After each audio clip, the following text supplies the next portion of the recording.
Tchaikovsky, pianista ruso y uno de los compositores más importantes del siglo XX, opinó en una ocasión que el componer pierde el carácter de trabajo totalmente y se convierte en una beatitud pura. Soy Daniel Domínguez, director nacional de las artes del Ministerio de Cultura de Panamá. Todos los concursos del Ministerio de Cultura que se hacen a través de la Dirección Nacional de las Artes los hicimos en el año 2020 desde el territorio de lo digital, pues un poco como una manera de contrarrestar la realidad sanitaria que vive el mundo. Y así fue que hicimos de manera electrónica el Roberto Lewis de Artes Visuales, el Ricardo Miró de Literatura, el Roque Cordero de Composición Musical, el Gustavo Batista Cedeño para poetas jóvenes menores de 35 años, y el Carlos Francisco Chanmarín de Literatura Infantil y Juvenil. El concurso nacional de composición musical, Roque Cordero, se lleva a cabo desde el año 2018 como una manera de rendir homenaje a la vida y a la obra de ese gran maestro panameño que fue Roque Cordero. Y también, evidentemente, otro de los grandes objetivos de este certamen es incentivar la creación de nuevas composiciones de composición. Este conversatorio por vía electrónica que tendré hoy con el músico Carlos Camacho, ganador del premio Roque Cordero, forma parte de las iniciativas que lleva a cabo el Ministerio de Cultura en el marco del bicentenario de la independencia de Panamá de España. Esta conversación con Carlos integra un ciclo de entrevistas que la Dirección Nacional de las Artes va a hacer con todos los ganadores de todos los años, de todas las categorías del Roque Cordero. Entonces, en primera instancia, además de saludarte, Carlos, quería pues preguntarte si provienes de una familia musical o de lo contrario, cómo llega la música a tu vida o cómo es que la música te visita a ti. Hola Daniel, gracias. ¿Qué tal? Gracias por la invitación. Bueno, yo vengo de una familia muy musical como aficionados. A mi familia les gusta mucho la música. A mi papá y mi mamá, ellos fueron las personas que siempre me han incentivado, me han puesto a escuchar música desde que era pequeño, camino a la escuela. Mi mamá ponía Vivaldi, recuerdo. Así que sí, ellos siempre han sido aficionados en ese sentido, pero no lo ejercen de manera profesional. Soy el único músico profesional en mi familia. Eh, Tengo un cuñado que también, también es músico profesional, ¿no? Pero de mi familia directa de sangre soy el único. Hablando de esas jornadas en que tus papás te ponían a escuchar música y tu mamá Vivaldi mientras iban a la escuela, si tuviese que preguntarte sobre autores que te llamen la atención, que te hayan influido, que sean un referente en tu vida, ¿cuáles podrías citar? Bueno, creo que Beethoven es uno de los que estaría en la lista de toda persona. Eh, Igualmente Brahms y Tchaikovsky son compositores eh, que me gusta mucho escucharlos, tocar su música. Creo que uno de si me preguntan cuál es uno de mis compositores favoritos, yo diría definitivamente que Mahler, ¿no? Todas sus sinfonías y Shostakovich, Stravinsky. Estos compositores los estoy mencionando ya del periodo más de la práctica común, pero del periodo más reciente, de tiempos más recientes. Una influencia muy grande sería John Cage, los compositores experimentales del siglo XX, Lou Harrison, eh, eh, Boulez, Stockhausen, en fin, la lista sería enorme, pero esos son algunos de los nombres que puedo mencionar. Y en tu caso, ¿qué te lleva a estudiar música como oficio, como manera de, de ganarte la vida y una manera, claro, de ser feliz también, me imagino? Bueno, la verdad es que desde pequeño nunca tuve claro qué era lo que quería estudiar, ¿no? Siempre que se me preguntaba qué quiere ser cuando sea grande, la verdad no lo tenía claro. Eh, Empecé a estudiar música de joven de una forma un poquito más de aficionado, pero cuando empecé a estudiar música más formalmente, ya creo que fue evidente que a eso era lo que me quería dedicar en mi vida. La verdad no me imaginaba haciendo otra cosa. Eh, Así que sí, fue ese tipo de cosas que tú simplemente sabes qué es lo que quieres hacer, ¿no? Y entre todos los instrumentos ¿por qué te llamó la atención ejecutar o dedicarte a los instrumentos de percusión? ¿Y qué sientes cuando estás ejecutando música? Claro, bueno, yo creo que una de las cosas que más me atraían de la percusión era la variedad de instrumentos, ¿no? Y una persona joven a veces es difícil concentrarse en un aspecto y decir, ok, tienes que practicar tus 2 horas diarias de piano todos los días, ¿no? Pero en la percusión nos daba la oportunidad eh, de intentar varias cosas, ¿no? Ah, me gusta mucho el ritmo, los sonidos, la cantidad de instrumentos que uno toca, la versatilidad y realmente también como percusionista uno se mantiene bien ocupado porque siempre estás tocando en orquesta sinfónica, en banda, en ensamble de percusión, en música popular que bueno, ya después uno se especializa más, ¿no? Pero de temprano uno intenta muchas cosas. Así que, bueno, cómo me interesé desde pequeño, por alguna razón, como me cuentan mis papás, eso era lo que me gustaba, ir a los desfiles de las bandas en fiestas patrias a ver los tambores, ¿no? Después me ingresé un poquito más por la batería y ya el siguiente paso más lógico fue entonces a la percusión clásica. Carlos, has manifestado tu interés, tu atracción por la música de vanguardia. Incluso has explorado diversas posibilidades sonoras de la percusión en configuraciones no convencionales. ¿Puedes comentarnos sobre esto?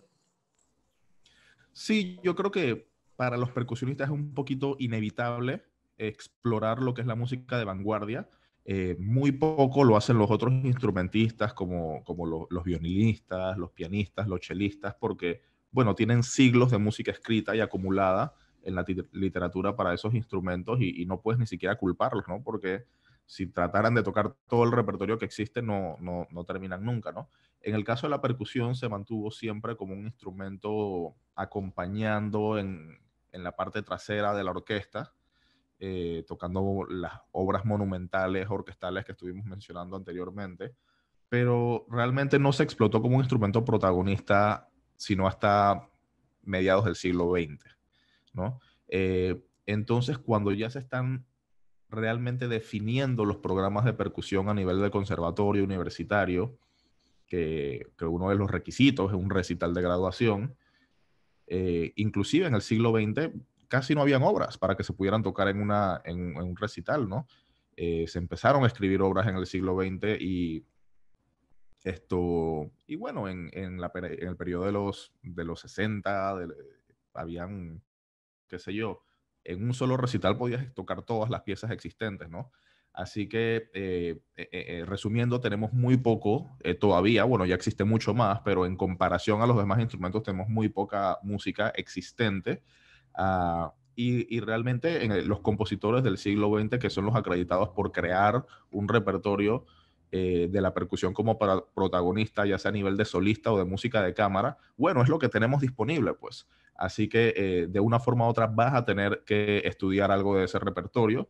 Eh, por fuerza, digo yo, de repente no es algo que uno se habría interesado proactivamente, pero una vez uno conoce ese repertorio, bueno, yo simplemente me enamoré, me pareció algo tan refrescante para mí. Una de las cosas que me gusta en la música es novedad, ¿no? Escuchar, como que decía de Vivaldi, ¿no? Que no ha escrito un concierto, sino 600 conciertos, sino un concierto 600 veces, ¿no? Lo digo en forma de graciosa, ¿no? Pero en todo el periodo de la práctica común, la música, por más diferente que sea, tenía una fórmula que funcionaba, ¿no? Por lo menos la música del periodo clásico tenía tales formas, tales estructuras predeterminadas, y lo mismo va pasando en los otros periodos, pero cuando llegamos al siglo XX realmente se convierte una práctica diversa. Cada uno tiene su propio librito, cada uno va haciendo sus propias técnicas, descifrando sus propias cosas, y para mí eso me parece muy interesante. Sonidos diferentes, armonías diferentes, estructuras diferentes, y eso fue algo que simplemente me fascinó.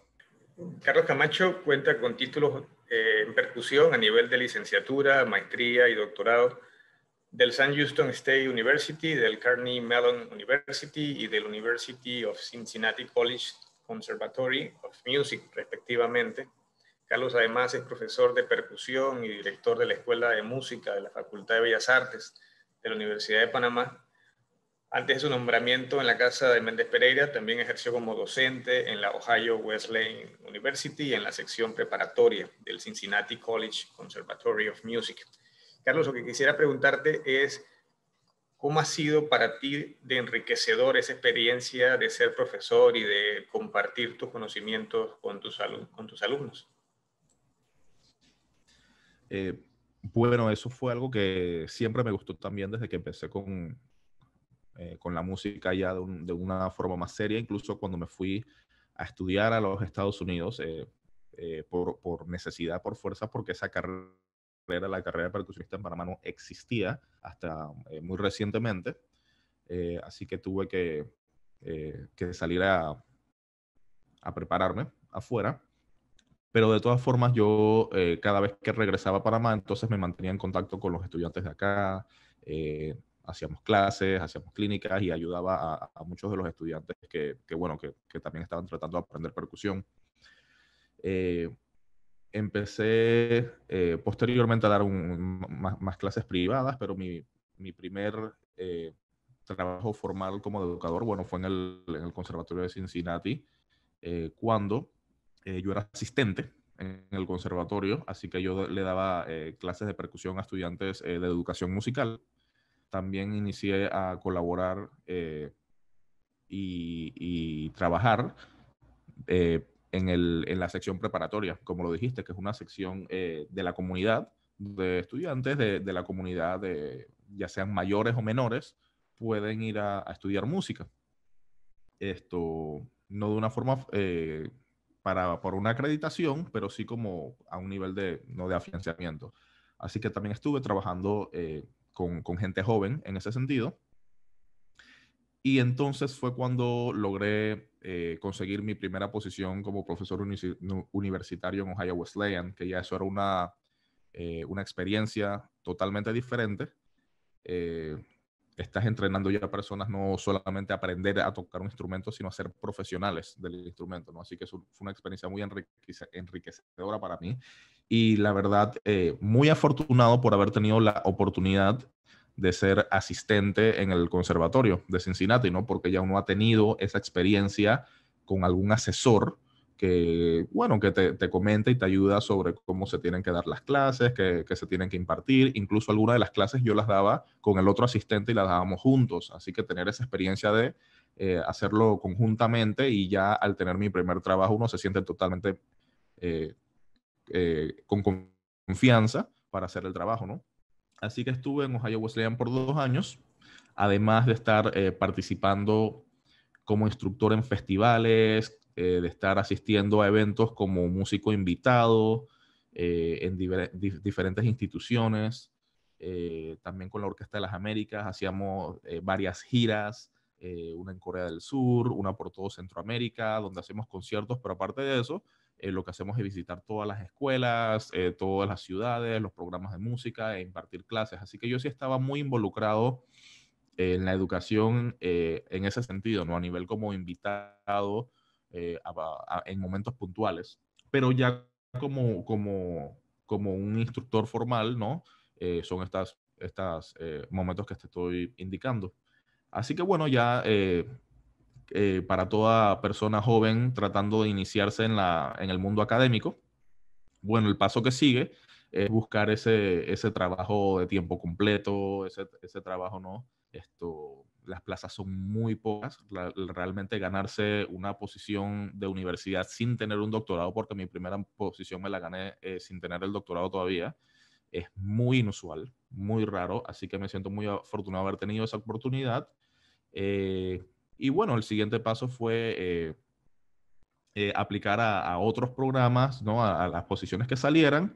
Ya eran 10 años en los Estados Unidos, así que estaba también ya buscando la forma de regresar a Panamá cuando pude entonces hacer el concurso aquí en la Facultad de Bellas Artes, el que pude ganar y entonces iniciar como profesor eh, en la Universidad de Panamá. Carlos, entrando un poco en el terreno de la composición, en tu caso, ¿cuánto es porcentaje de disciplina, constancia y cuánto es aquello de que las musas te visiten y te toquen el hombro? Sí, claro, es como un mito ese de que los compositores escriben eh, casi como por una inspiración divina, ¿no? Esto, bueno, la verdad para mí hay parte y parte. Yo soy una persona que hay compositores muy metódicos, con mucha técnica, y hay compositores que escriben con mucha intuición. Lo peligroso es escribir con la intuición, ¿no? O sea, lo que se te imagina música y la escribes. El problema que tengo con eso es que caemos en lo que estaba mencionando anteriormente. La música suena similar, suena igual, ¿no? Por eso cuando tú escuchas una canción en la radio, tú dices que, ese es fulano, no, ese mengano, ¿no? De tal artista o músico porque tienen el mismo estilo siempre. Aunque no estén cantando, tú sabes cómo suena la música de tal y tal. Y lo mismo pasa en la música clásica. Así que yo soy una persona que me ha asegurado de estudiar muchas técnicas de generar material eh, y también escribo con mi propia intuición. Así que si estoy utilizando algún tipo de proceso que me da algún material, ya sea el ritmo, ya sea la melodía, entonces una vez yo tenga eso descifrado, yo puedo utilizar mi intuición a ver eh, si lo puedo mejorar, ¿no? Y también a lo inverso, si yo escribo algo que simplemente, no sé, me pongo en el instrumento y toco algo que suena chévere, y que, mira, esto suena, sí, una idea que me salió, bueno, fue una idea que me salió por mi propia intuición, pero si me voy y la pieza la escribo así en su totalidad, de pronto no resultaría tan interesante. Así que cuando ya tengo algunas ideas descifradas, entonces yo puedo alejarme del instrumento y ver si puedo desarrollar y transformar esas ideas, manipularlas técnicamente para generar otro material derivado de esas ideas principales que de pronto no se me habrían ocurrido si no, digo, no se me habrían ocurrido simplemente por la intuición, ¿no? Así que yo trabajo libremente entre esas dos partes, ¿no? Buscar un proceso que me genere material, que no es siempre el mismo, varía de pieza a pieza, y bueno, utilizar un poquito de la intuición. Como compositor, ganaste en Estados Unidos la competencia de composición Feature Tool. ¿Con qué obra obtuviste esta distinción y qué tal fue la experiencia? Sí, esto fue con una obra que se llama Pi, como el número pi es el símbolo el número 3.14. Y esto fue mi primera obra, la primera vez que escribí una pieza formalmente y la primera vez que la sometí a un concurso. Eh, Resultó ganadora. Y es una obra muy interesante para mí, es un dúo de percusión para vibráfono y materiales vítricos, como lo llamamos, materiales de vidrio. Entonces utilizas copas de vino, botellas que soplas, que golpeas. Así que sí, es percusión en un formato no convencional, como es utilizado, ¿no? Así que tienes un percusionista utilizando un vibráfono tradicional de la percusión y el otro objetos diarios, ¿no? Eh, Esta pieza es un excelente ejemplo, o sea, es una buena conexión a la pregunta anterior, pero es un excelente ejemplo de una pieza que eh, la, la pude escribir utilizando un proceso muy específico. Y lo que hice fue que el número de pi 3.1416, yo pude buscar, no recuerdo cuántos dígitos, pero algún documento que pude investigar con los primeros 5.000 dígitos de pi, ¿no? Eh, y bueno, entonces yo pude armar un proceso donde enumero cada nota de la escala, do siendo 0, do sostenido siendo 1, re siendo 2 y así voy subiendo, ¿no? Eso me va a dar 11 números. Y simplemente fue escribiendo musicalmente el número. Ahora, eso no sería muy interesante porque te sonaría tu ti, ti, ti, ti, ti, ti, ti, ti. O sea, no sería muy interesante, ¿no? Entonces yo puedo utilizar con esos números, esas notas que se me han que se han generado de una forma indirecta. Ahora yo puedo ver, bueno, si el primer dígito es 3, 0, 1, 2, 3, entonces es un mi bemol. Y después tengo un 1, entonces es un re bemol. Y así me voy escribiendo cada nota. Y ahora el ritmo lo descifré yo. ¿Cómo puedo hacer que estas notas suenen interesantes? Bueno, si inicio con un gesto de este tipo de abertura, entonces suena interesante. Y después de repente me voy imaginando formas en que pueda funcionar melódicamente las notas que se descifraron, ¿no? Así que es el ejemplo perfecto de lo que estamos hablando. Mitad técnica, mitad intuición. ¿Ok? El resultado fue muy, muy bueno. Y además de eso, pude utilizar algunas técnicas extendidas en el instrumento para enriquecer la música y efectos que no son convencionales, con diferentes tipos de baquetas y diferentes tipos de golpes.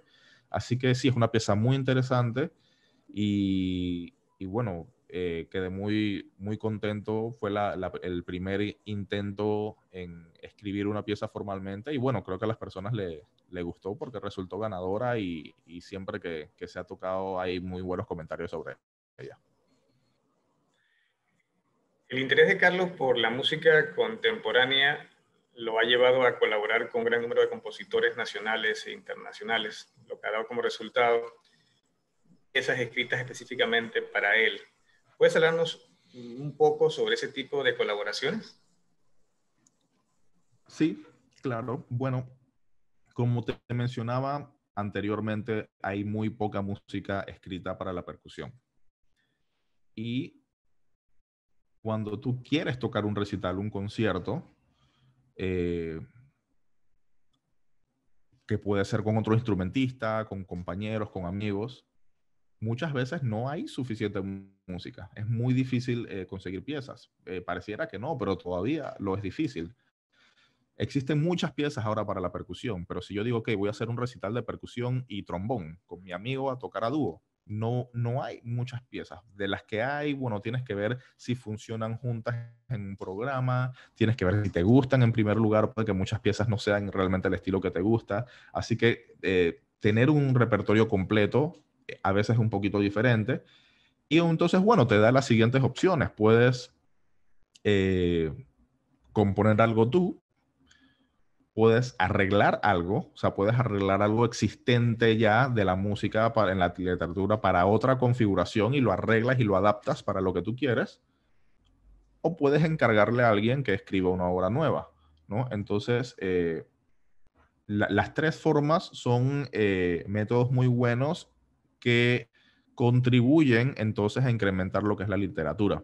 Ahora, obviamente hay una relación un poco simbiótica entre los compositores y los instrumentistas.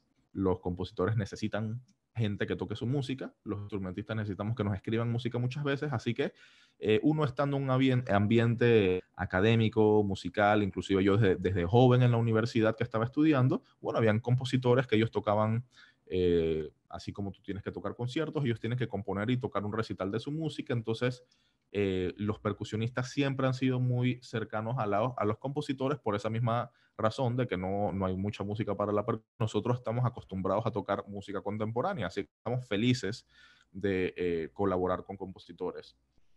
Cuando los otros instrumentistas en muchos casos tienen una actitud como que te están haciendo un favor, como yo estoy aquí tocando mi Brahms, mi Mozart y estoy muy ocupado, pero bueno, ok, yo te voy a ayudar a tocar esta pieza, ¿no? Bueno, siempre hay otras personas que también están muy interesados en la música contemporánea, pero generalmente el chip es que vas a tocar música clásica.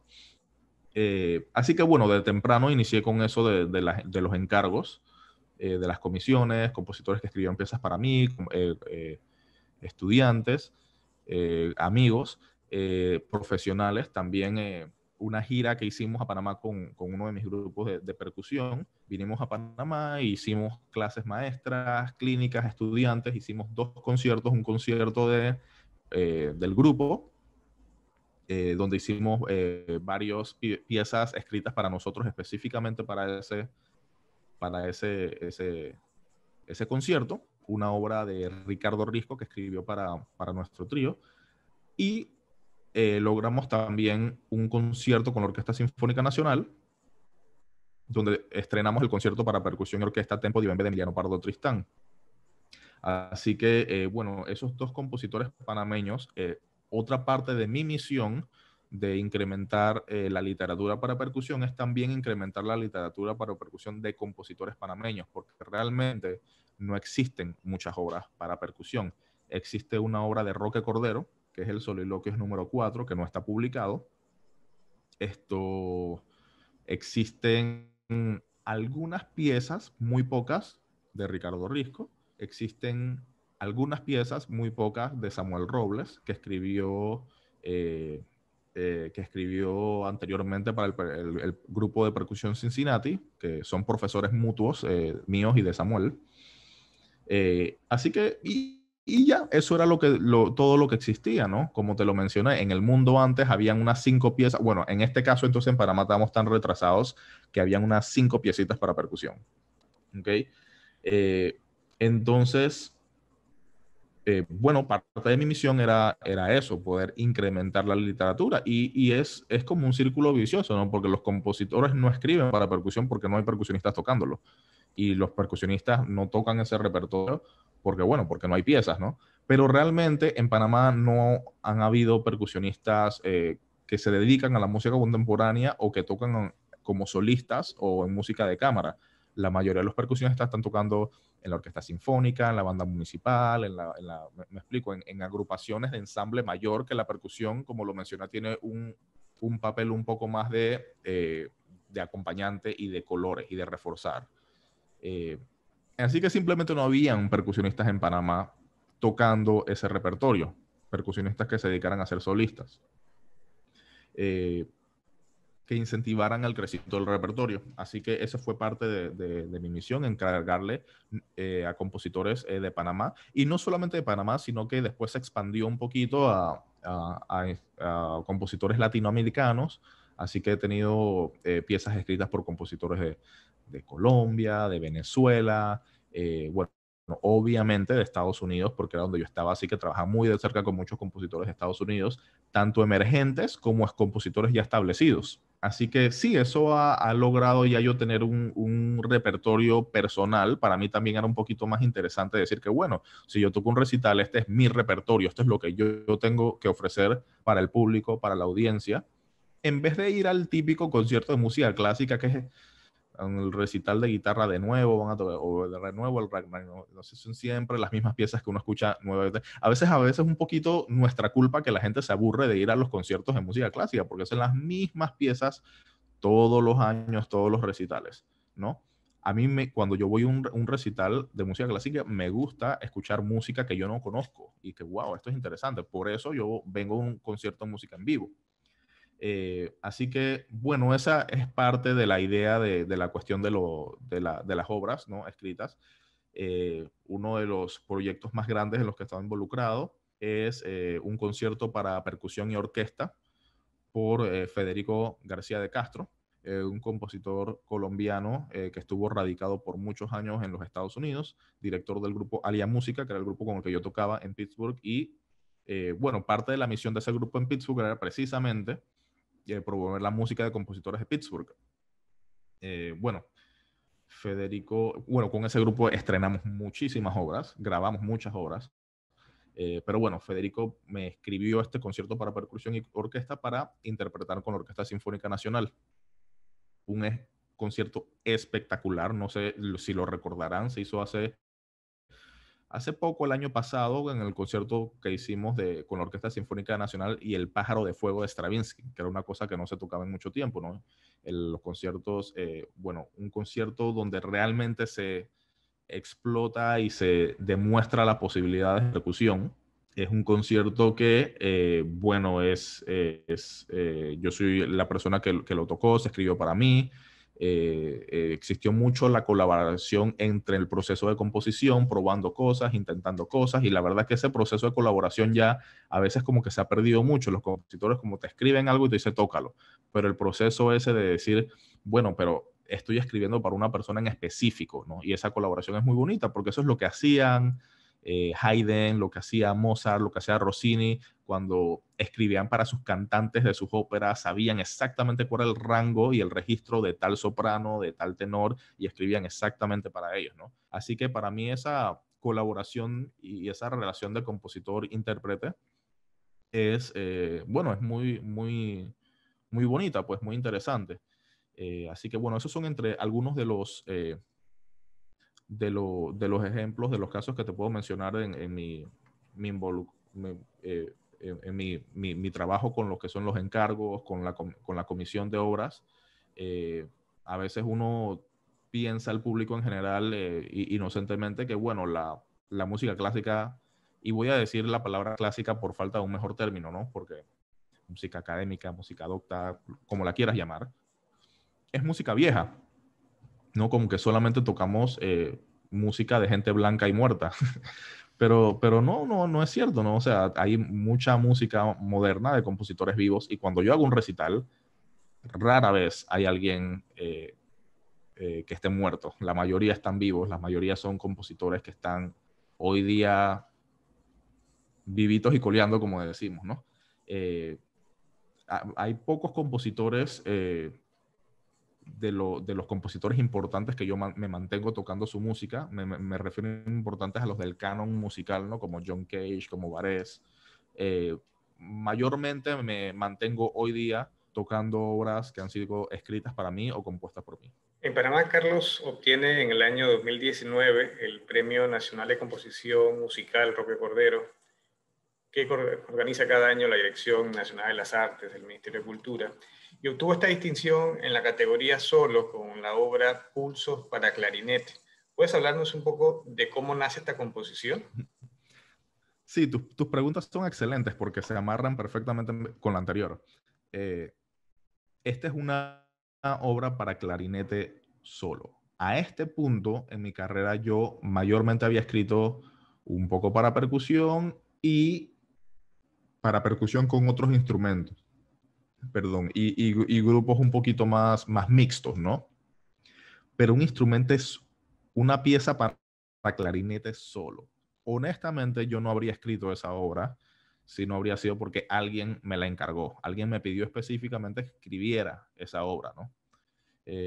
Esta persona fue el clarinetista Alexis Fong. Él es uno de nuestros profesores de clarinete, uno de los profesores de clarinete en la Universidad de Panamá, amigo personal mío desde jóvenes.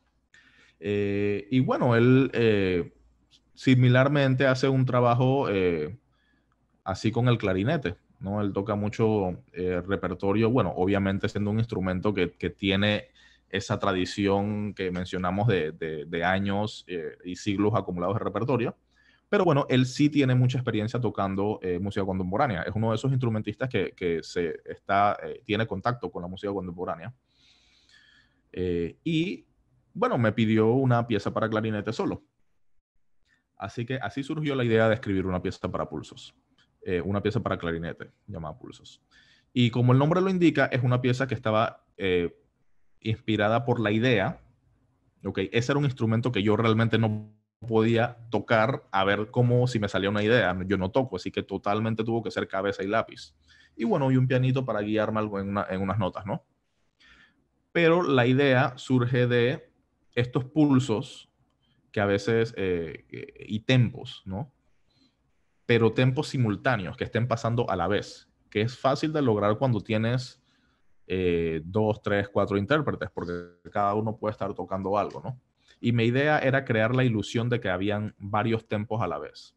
Generalmente en la música tú escuchas un pulso y este es el tempo, pero imagínate que hay un grupo tocando aquí, o estás en los desfiles patrios y escuchas aquí el grupo, pero después escuchas una banda y escuchas las dos bandas a la vez, ¿no? Y están como que chocando, pero escuchas claramente sus tempos diferentes. Así que más o menos esa era la idea que yo quería lograr. Y también tenemos un instrumento solista que ya de por sí es un reto. Me acuerdo que alguien dijo, tú ganaste la categoría solo, por eso es la más fácil, porque es para un instrumento. Y yo dije, no, es la más difícil, porque escribí porque este es fácil, porque tú escribes una melodía de 5 compases en solo violín y después la pones La segunda vuelta la repites, cuerdas, sección de cuerdas enteras. La tercera vez se la pones al solo clarinete. Y la cuarta, o sea, ya de una sola melodía y después tienes el tutti de la orquesta, todo el mundo tocando junto. Entonces tienes muchos recursos, ¿verdad? Para aprovechar una idea solita, porque la vas pasando por las diferentes familias de la orquesta. Pero yo no puedo hacer eso en un solo, porque no puedo tocar 5 veces la misma melodía y la gente que entonces, ¿cuándo vas a tocar otra cosa? ¿No? Así que es muy difícil escribir una pieza para un instrumento solista que funcione. Sí, es menos tiempo, te toma menos tiempo hacer la pieza para un ensamble grande, te toma mucho más tiempo y meter notas y lápiz y papel, o sea, te consume más tiempo, pero musicalmente es muy difícil lograr que una pieza para clarinete solo funcione, que una pieza para piano solo funcione, cuando tenemos todo el catálogo de Rachmaninoff, de Scriabin, de Chopin. ¿Cómo tú vas a contribuir con una pieza que esté a un nivel que contribuya al repertorio mundial? ¿No? Así que es un trabajo, una responsabilidad muy grande, y especialmente en un instrumento que no puede producir acordes, solo puede tocar una nota a la vez, generalmente, pero existen algunas técnicas que ya a esta altura se han descifrado, lo que le llamamos las famosas técnicas extendidas, que no me gusta llamarlas así, simplemente me gusta llamarles técnicas. Es una técnica diferente, sacarle un sonido. ¿No? Es impresionante para mí cómo pasaron siglos hasta que los pianistas se dieron cuenta que podían tocar las cuerdas de adentro, ¿no? Es lo primero que se me habría ocurrido a mí. Pero bueno, similarmente en el clarinete, si tú pones ciertas digitaciones y soplas de ciertas formas, entonces puedes cortar el aire de tal forma que salgan varias notas a la vez y crear acordes. Así que se hace un poquito de eso, y utilizo una técnica que, bueno, que no es que es moderna, simplemente que es algo que surge desde el periodo medieval, ¿no? Pero la idea de que el tocar en diferentes rangos, y que si estoy descansando aquí, toco otra cosa acá y después continúo la idea anterior cuando estoy descansando acá, ¿no? Y entonces creo la ilusión de que hay varios clarinetistas a la vez. La pieza suena como un dúo de clarinete, o suena en algunos momentos como un trío de clarinete, como si hubieran 3 personas si cierras los ojos. Eh, y eso hace que la música suene un poquito más interesante porque ya es música de cámara, ¿no? Básicamente, si yo lo habría puesto otro nombre, pudo ser música de cámara para un intérprete, ¿no? Así que esa es la idea de Pulsos. Pulsos crea la ilusión de que hay varias personas tocando simultáneamente, pero es solamente una persona, ¿ok? Así que ese fue una pieza que, repito, me pidió que escribiera el profesor Fong. Y bueno, él pudo entonces estrenar la obra en la Muestra Internacional de Clarinetes. Es un festival que él organiza, donde vienen muchos intérpretes, profesores y profesionales del clarinete. Y bueno, hizo una segunda interpretación en la premiación del concurso Rocco Cordero del año pasado. Y bueno, de ahí ha mantenido la obra como parte de su repertorio un poco, ¿no? Ya hay varias personas que han estado eh, haciendo interpretaciones en otras partes del mundo también. En ese mismo 2019, Carlos Camacho también gana el certamen Roque Cordero, en esta ocasión en la categoría coro, con la pieza Conjuration to Electra. Compártenos un poco sobre esta composición. Conjuration to Electra es una pieza que, bueno, similarmente con la pieza de clarinete, que no era una pieza que se me habría interesado escribirla simplemente porque quería escribir una pieza de clarinete. Igual para coro no habría escrito una pieza por mi propia estimulación, pero honestamente fue porque quería escribir algo para el concurso, ¿no? Y estaba deshabilitado para solo por haber ganado, no tenía tiempo para escribir orquesta o banda, así que sabes que coro sería excelente porque se me ocurrió escribir entonces la pieza para percusión con coro, y yo dije, wow, eso sería súper lindo, ¿no? Pero la idea surgió por eso, ¿no? Porque yo dije, bueno, ¿qué puedo presentar? Si no, bueno, el coro será, pues. Así que bueno, me tomé un mes antes del concurso para escribir todo, y cuando se te pone, no sé, cuando se me pica el mosquito, en el momento yo me siento y no paro, ¿no? Entonces en una semana y media escribí la pieza entera. Es una pieza que utiliza un texto con un nombre similar. Se llama sí, un conjuro a Electra, pero, o un conjuro, pero claramente tú sabes que es sobre Electra, que es una persona, una figura de la mitología y todo eso. Pero yo le puse los corchetes Electra, ¿no? Para que en el título se sepa de quién estamos hablando, para quién es el conjuro. Entonces es muy interesante, utiliza armonías no convencionales. Obviamente yo tuve que descifrar cómo hacerlo porque los cantantes no están acostumbrados a tocar estas armonías, cantar estas armonías, como se mantienen, lo he mencionado varias veces, generalmente tocando música tradicional. Así que tuvo que ver cómo dentro del ensamble, grupo de percusión, tocar notas que entonces le den la entrada a los cantantes y tratar de ver cómo hacer que eso funcione. Tienen partes, obviamente, donde la percusión tiene que hacer muchas cosas interesantes, pero el coro también tiene partes donde tiene que experimentar un poquito. Hay una parte donde el coro tiene que susurrar parte del texto. No se puede comprender qué es lo que dice, pero porque o sea, 30 personas susurrando lo mismo a la vez no se entiende nada, ¿no? Pero sí queda simbólicamente el significado de la sección y crea una textura súper interesante. Así que sí, es una obra bien, o sea, quisiera que algún día se pueda interpretar. Estamos viendo si se podría lograr con uno de los coros aquí en Panamá.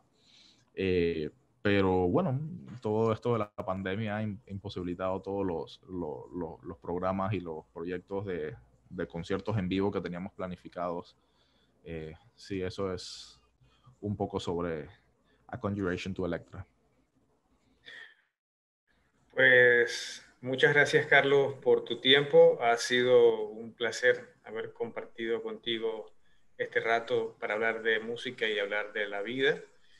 Quisiera un saludo tuyo como forma de despedida para ir cerrando esta conversación digital tan valiosa. Muchas gracias, Daniel. Muchas gracias por la invitación.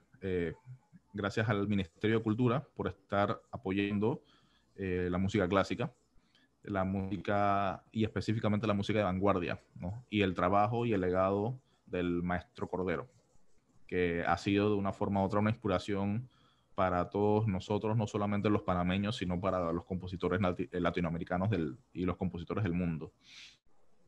Bueno, y un mensaje para todo el mundo es que se mantengan en casa lo más posible. Todos estamos en momentos difíciles dentro de la pandemia y aprovechar el tiempo para ser productivos, para aprender algo nuevo y estar con los seres que uno aprecia.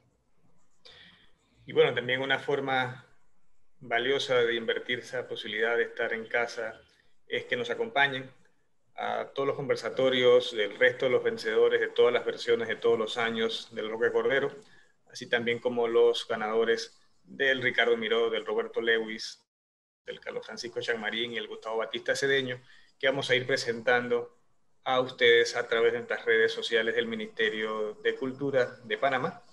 Entonces, pues mucha salud para todos ustedes y un hasta luego.